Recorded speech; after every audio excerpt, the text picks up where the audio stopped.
देवियों और सज्जनों, मैं दो टूक शब्दों में कुछ बड़े कटु सत्य आपको कहना चाहता हूँ, ठीक है।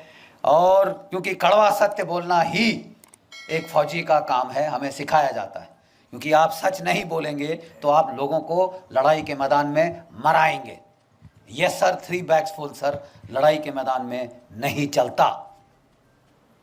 मैं कहना ये चाहता हूं, और जो हमारा पहला कमांडर इन चीफ था of the British Indian army, वो था जनरल सर रॉय बुचर।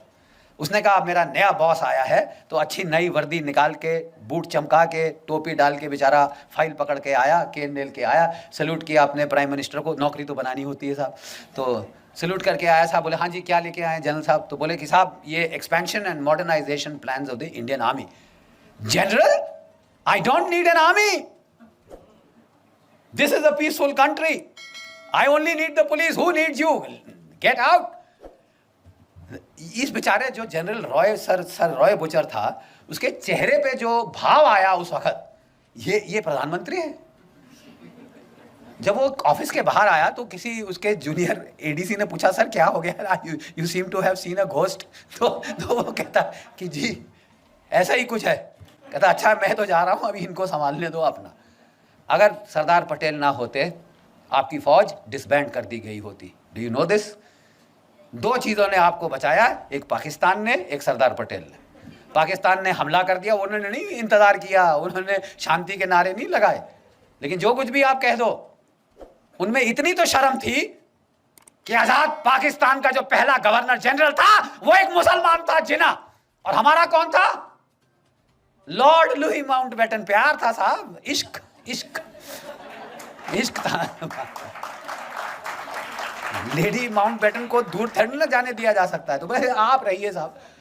अरे यार हम मर गए, 26,000 हमारे शहीद हो गए इनको निकालने के लिए, और तुम यहाँ रोक के, वो खानदान को यहाँ रोक के हमारे ऊपर राज कराने के लिए बिठा रहे हो। और जब पार्टीशन की रॉयट्स हुई तो इन्होंने उसको बोल दिया एक मीटिंग में, you please handle. Are you sure you are the prime minister?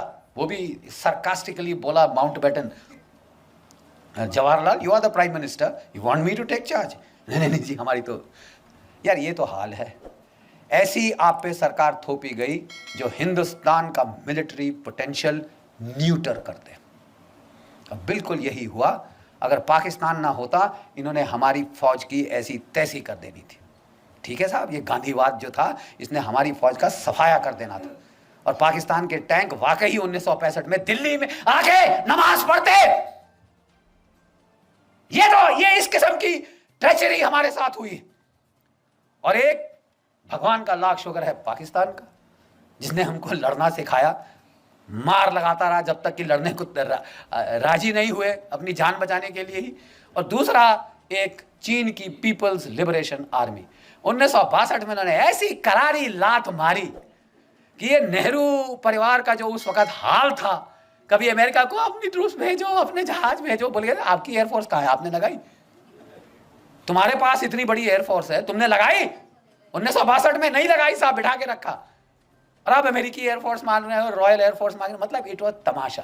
Thank God 1964 में वो अल्लाह ताला को प्यारे हो गए, भगवान उनकी आत्मा को शांति दे और हमें बख्शा।